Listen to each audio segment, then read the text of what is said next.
Ezequiel 19:2 Lamentos. A. El lamento de los leones. 1. Una endecha por los líderes de Israel. Y tú, levanta endecha sobre los príncipes de Israel. A. Levanta endecha. Ezequiel 19 es la colección de 2 endechas, 2 cánticos de dolor sobre la condición de Israel en los días de Ezequiel. Es una endecha tanto por su arreglo poético como por su tema. Y endecha, ina es un término técnico para un tipo especial de composición musical, el canto fúnebre, que se componía y cantaba por la muerte de un individuo, aunque también se usa para lamentos por la destrucción de una nación o pueblo. Block. 2. Este patrón aparentemente intentaba imitar el ritmo del tambor, o su equivalente, de un canto fúnebre. Boom boom boom pausa boom boom. Bolter y Happy. 3. Ezequiel expresó la tristeza del Señor por el fracaso del liderazgo de Judea al cantar esta elegía sobre sus gobernantes finales antes de su muerte. Alexander. B. Sobre los príncipes de Israel. Esta endecha se refiere principalmente a los reyes posteriores de Israel.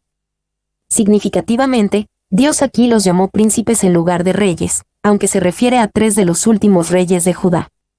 También es significativo que Dios se refiriera a ellos como príncipes de Israel, a pesar de que el reino del norte había sido conquistado y dispersado mucho antes. Y esta endecha por los príncipes de Israel era apropiada considerando lo mal que gobernaron los últimos reyes y el juicio que vino como consecuencia de su maldad. Su celo por el pacto davídico, sin embargo, no le permitía ver a 3 de sus herederos desaparecer en el exilio sin un profundo dolor y emoción. Este no era un canto de burla.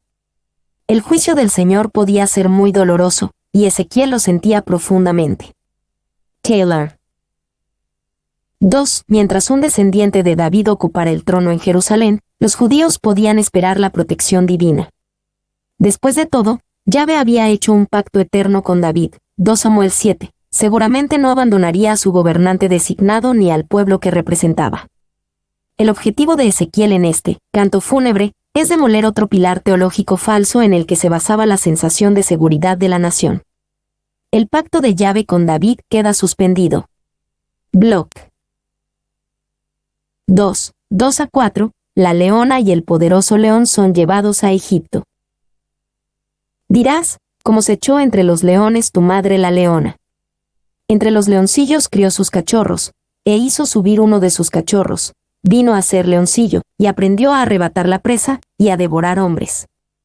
Y las naciones oyeron de él, fue tomado en la trampa de ellas, y lo llevaron con grillos a la tierra de Egipto.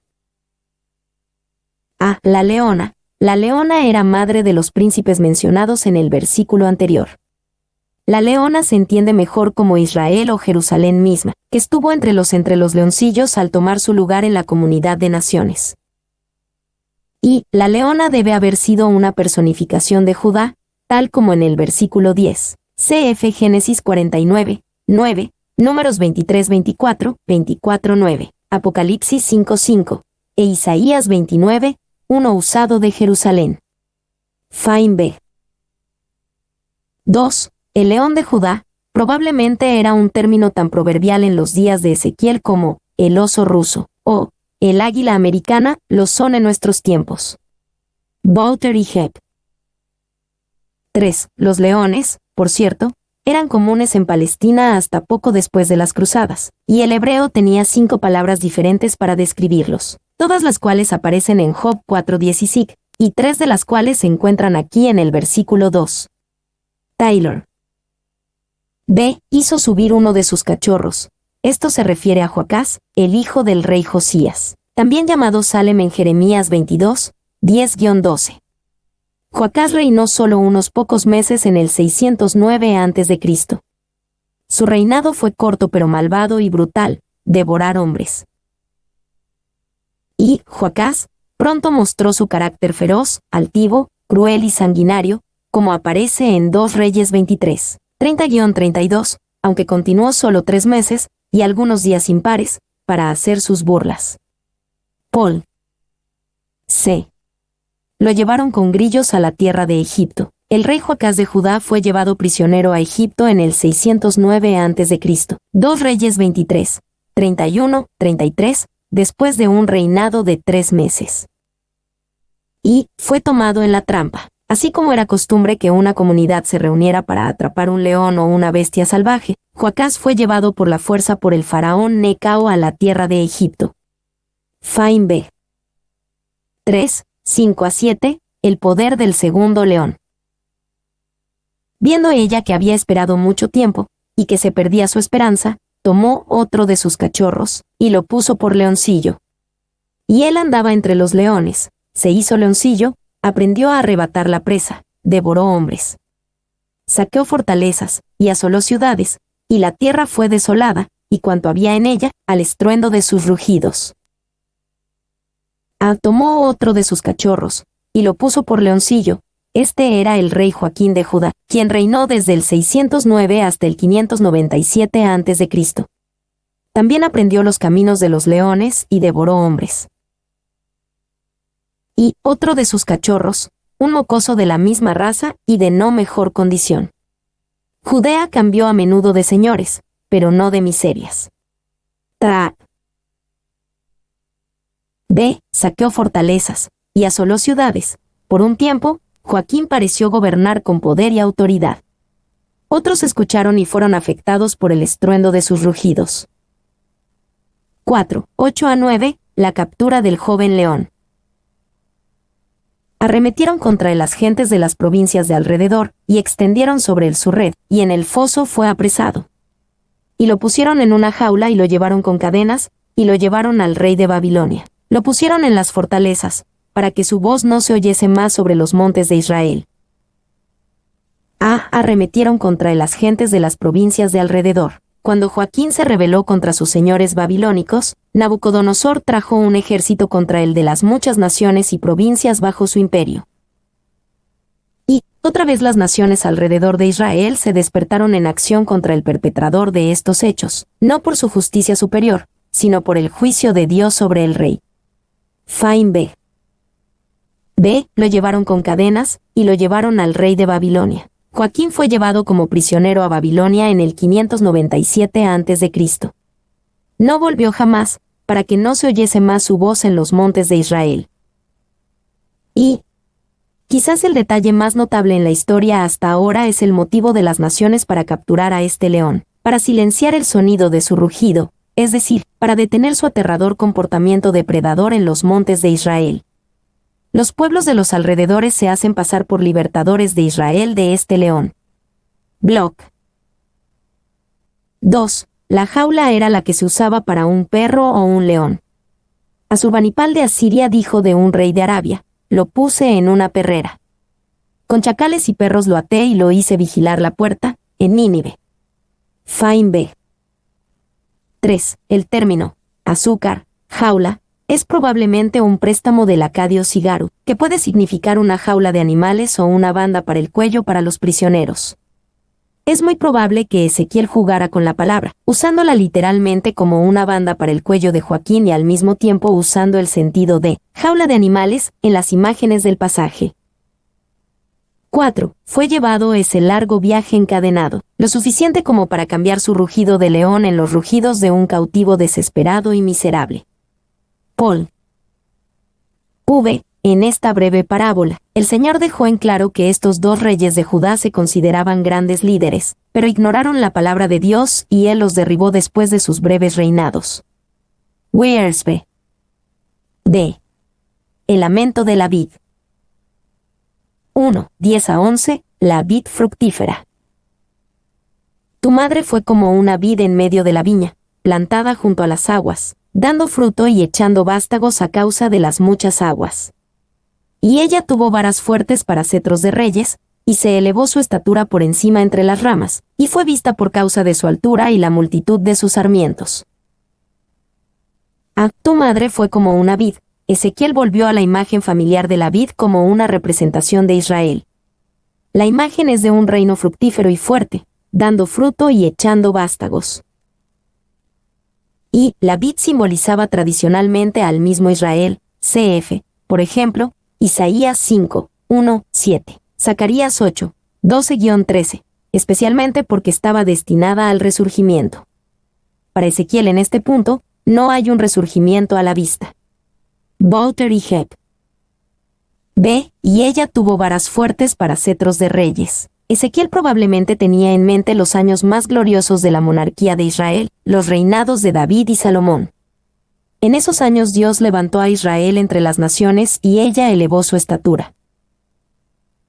Y varas fuertes. Este reino igualaba, si no superaba, a los más grandes reinos vecinos, y sus reyes, como David, Salomón, etc., superaron a todos sus reyes vecinos en riquezas y poder.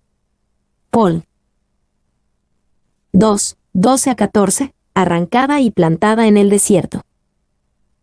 Pero fue arrancada con ira, derribada en tierra, y el viento solano secó su fruto. Sus ramas fuertes fueron quebradas y se secaron, las consumió el fuego. Y ahora está plantada en el desierto, en tierra de sequedad y de aridez. Y ha salido fuego de la vara de sus ramas, que ha consumido su fruto, y no ha quedado en ella vara fuerte para cetro de rey. Endecha es esta, y de endecha servirá. Pero fue arrancada con ira, llegó un día en que Dios ya no bendijo a Israel ni a sus reyes.